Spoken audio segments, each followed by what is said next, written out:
storage.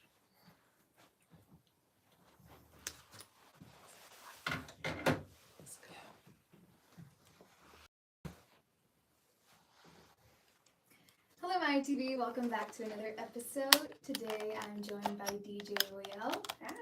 Hi, and we're so happy to have you here. First time we have a DJ, so Yay! yeah, we can learn a little bit about your background, how you got into it, and sort of what you're working on right now. Okay? Yeah, of course. Okay, so let's start off at how you got into it. What was your inspiration for starting in the entertainment industry? I always laugh at this story just because it had to do with love. I had a boyfriend at 15, and he was a DJ at a very big club in Hollywood called the Arena. And I think it was just for me to impress him. So I enjoyed watching him play, and I was mesmerized about just the thousands of people he had, dancing. So I was like, I want to do that. I just got inspired by him and just the love that I had, for him. And, that's pretty much the rest is history. It's just learning from there. How old were you? I was just 15. Oh, that's like a baby. Yeah, I was a baby. Yeah. What kind of music was it at that time? It was in the late 90s, early 2000s, so hard house music was really in. So that's what he played, and I grew up listening to that music. I'm from Long Beach, California, so it was like house and hip hop were just like, right there, and that was just the music back then that we listened to and played. So it was an exciting time for sure. It's amazing. So you see your boyfriend play. So how do you start getting into it? How do you start learning? Yeah, so I would watch him, and I would also watch my friends. Big shout out to Jimmy Jams and DJ John. They were in the hip hop room, and so I would kind of jump between the two rooms because there was two rooms at that club, and I would just visually see what they were doing. At times they were asking me to give them a record, so I would have like a lighter, and I would look and see what records they wanted and just pass them over, and then I just saw kind of like the speed and just how they essentially trained the crowd to listen to the records, and it just became like this passion for me. So a few years later, I actually saved up to buy my own turntables, and just by chance, a coworker had some turntables that he just never played with, and I offered to purchase them. I think I purchased them for like $500, two turntables, and one of my friends who was a DJ at their club, he gave me my first two records. It was 3-6 Mafia and my first mixer, and then he just said to learn how to beat match. And so that's kind of what I did, and it just kind of flourished, and now I'm a full-time, well, not a full-time DJ, I was a full-time DJ, but it was just something that I just picked up over the years, and it was just a passion. So yeah, it's fun. So how do you learn how to do that stuff? Are you just watching other people? Were you watching videos, or? Yeah, pretty much. I continue to go to that club, and I continue to learn from them. They would give me tips, and then at home I would just test it out.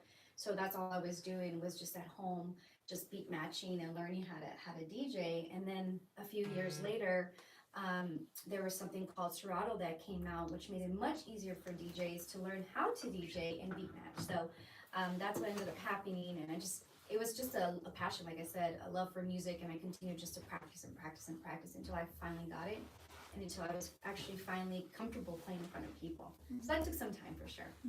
So how much of it is like intuition and talent? How much is learned? That's a good question. I think the intuition will probably come as you develop your style, and it will come a little later. For me, it was more about understanding the crowd, and just literally looking at the crowd and seeing, okay, what can I play for them to make them dance? And a lot of it is just error and trial, to be honest, like just testing out different genres and then seeing what sticks. And then little by little, you start remembering and just having these calculations in your head down the line as you continue to grow as a DJ. And then little by little, it's like, I already know what to play, I don't really need to, like worry about it. But it's just music, as long as you have a good palette of music, a good taste for music, I think that's something that will definitely help out any upcoming DJ, essentially. That's really cool. Yeah. So when you're up there, so I know like a lot of musicians, they have like their set, so yours can change based on the crowd, right? That's what I'm hearing. Absolutely, yes. I know one thing, at least from my experience, is in the beginning, I used to have my set because I knew where I was going to play at. I kind of already knew the crowd, just because I used to go to these venues before, so I kind of knew what they were looking for, and I would prepare my what we call it, crates. back in the day, it was milk crates. I don't know if you remember where DJs would carry these milk crates, but they would have records instead of milk.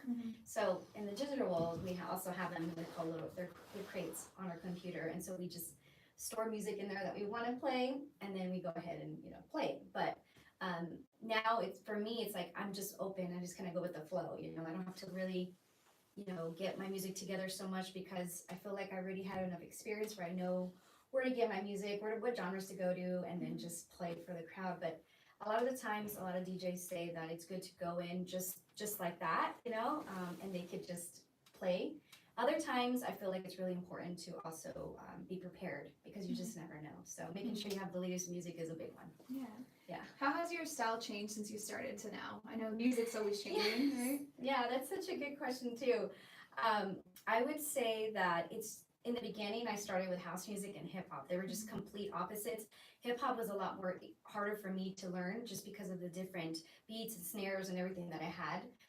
Versus playing 128 beats per minute, it was kind of simpler, which is house music, to match. But I guess over the years, I've just learned to love all kinds of music. I know it's cliche for me, DJ, but when you get into the business, sometimes you get pigeonholed to like one genre.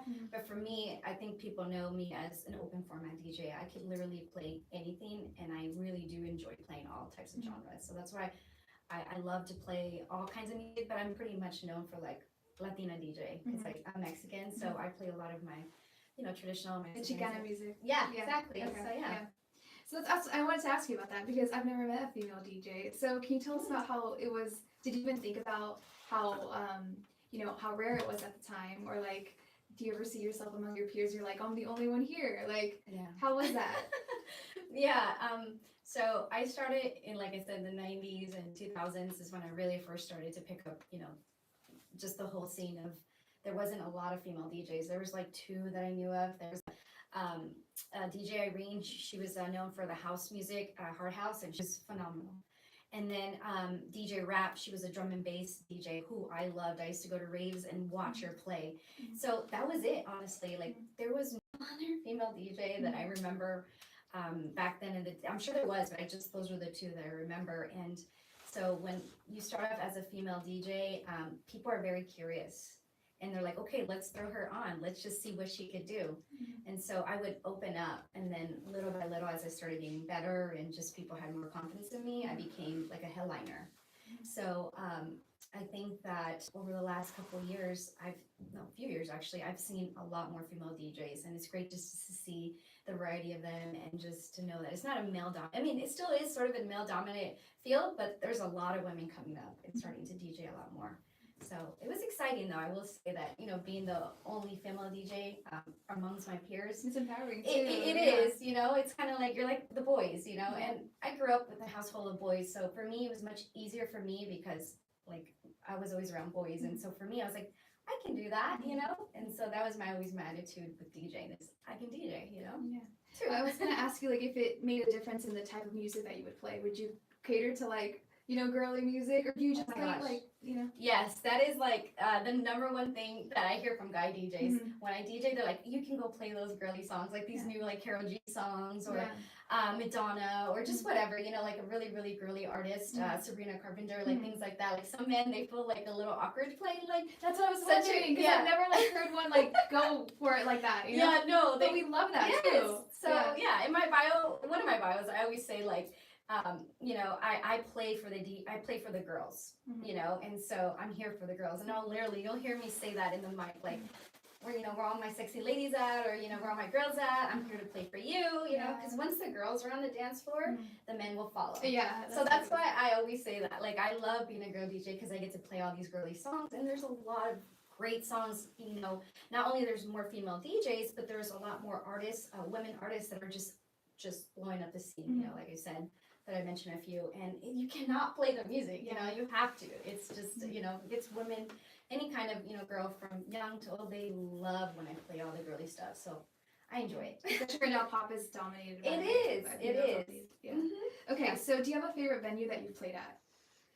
So it recently closed, but one of my favorite venues was Conga Room. It's called the world famous Conga Room in downtown LA, right across from the Staples Center. I think they're calling it the Staples Center now. It was called a Crypto Center, but anyways, that was just one of the funnest times I had. That was one of my residencies. I was there for like, I don't know, 7 years or something like that. And it was like 1,000 people, like every Friday and Saturday. You could go up to 2,000. And that was a fun venue that I played at. I have another venue, Sevilla's, Ixtapa, in Pasadena. Like those are a lot of my favorite places that I like to play. And then I played a lot out of state. And one of them that sticks out is the Marquee in Utah. I love playing there. So it was, and there's one more. It's oh gosh, I can't. Lime Night in Indianapolis. It's fun to play out of state too, just to see what other people are playing and to hear other DJs and just to see a different crowd. So I would say those are my fun venues. I read in your bio you also played for the Troops. Is that right? Yes. What was that like? So that was amazing. I just made a post about that recently on my Instagram. And it was just an experience that I will never forget. I still have friends that I met 10 years ago that still follow me. They're from either the Army or the Marines, but I did a 1 month tour with another DJ, and we just toured different countries in the Middle East, and it was all U.S. bases. And I was able to sit down with them and talk to a lot of the military folks, and they were just telling me their stories as to why they're in the military. A lot of them wanted to go because they wanted to get away from their life. A lot of them were pushed to go. So it was definitely such a heartwarming situation for me because I still remember a lot of those stories. And I still have a few like the little gifts that they gave me. And I just thank them for their service. And I played my heart out for them. It was just an amazing experience just to be with them and to see what they go through and just how their schedules are, how important with the stuff that they do. I was just like in awe with a lot of the stories. So some of them were good, some of them were sad, some of them were like, they had to leave their home. So I still remember them, and it was a great time, and I just enjoyed playing for them. Yeah. What kind of what like songs were they like most responsive to? It was a lot of the hip hop songs. Yeah, okay. A lot of the 2000s is what they really, really like. So I love that because that's the era that I like grew up in the 90s, and so it was easy for me to play that music for them. But they really enjoyed it, and they didn't even hear a lot of the new stuff. So when I played a lot of the new stuff, they're like, "What's this?" And I was like, "Oh, this came out like 6 months ago or whatever." They're like, "What? We've never heard it." Yeah, and then they were just, out. yeah, exactly. So they're just like, "Thank you." They're just really, honestly, they were really sweet and kind. They were just grateful that we were out because they never had DJs. They always had bands come and play. So we came in and we just like partied up, with them. So it was fun. They know how to party. Yeah, you're using it for good and Yes. give them a good time. Okay. Yeah. So how does venue size affect you as a DJ artist? Good. Yeah, that's another good question. I'm very curious. Yeah. I mean, I haven't had a DJ. Yeah.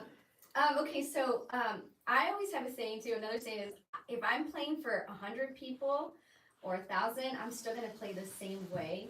So I know in some cases it could be a little bit more intimidating when you have a smaller crowd because if 5 or 10 leave the dance floor, it looks kind of empty. Versus if there was 1,000 people, only the 15 people like walked off, right? You can't really tell. But I guess the point of it is that I feel like if whatever crowd size you're playing for, you have to play the same way. You get intimidated because it's a small crowd or whatever like that. Just play your little heart out, and body language is like the number one thing that I look for. And you could definitely tell when people are getting tired of a song or a genre, they start to move in a way, where they kind of sway and they're just like, okay, So at least for me, when it's a smaller size, you could see a little bit more. You have a bird's eye view of just their faces and their body language and stuff like that. So like I said, I play whether it's 10 people on the dance floor or 100, I'm still for 1,000, I'm gonna play the same way.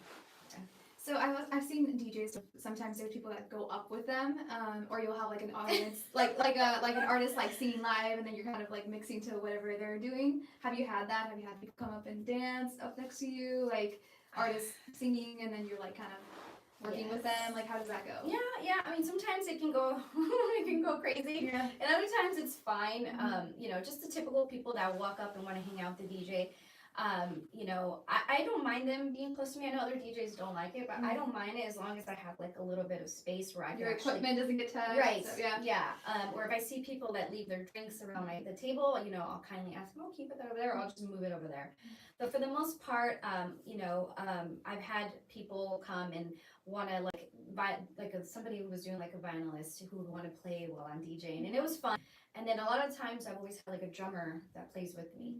Sometimes it could work out fine if the drummer is used to playing with a DJ, and other times like I've had a situation where drummer was not keeping up, and so it was kind of off a little bit. But for the most part, I enjoy that. I think it's like an extra little like cherry on the top when you have a DJ and a drummer together, and that was something that used to be done in the early 2000s.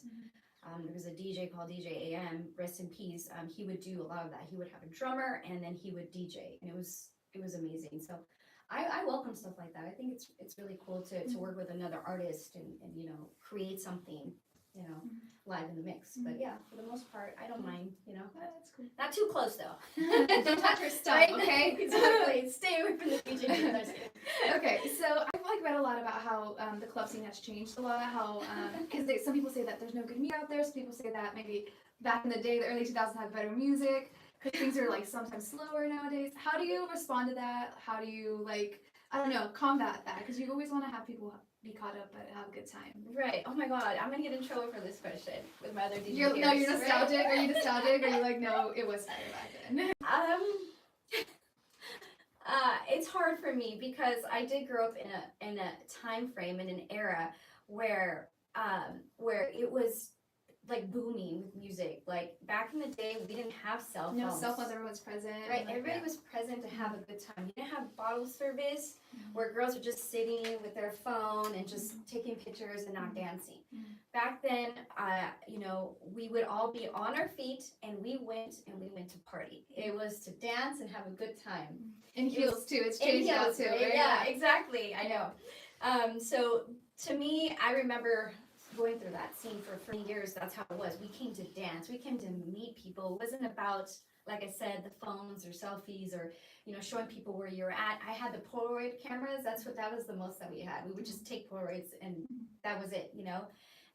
And the music was amazing because I think the amount of effort a DJ put into this, I feel like it was a lot more.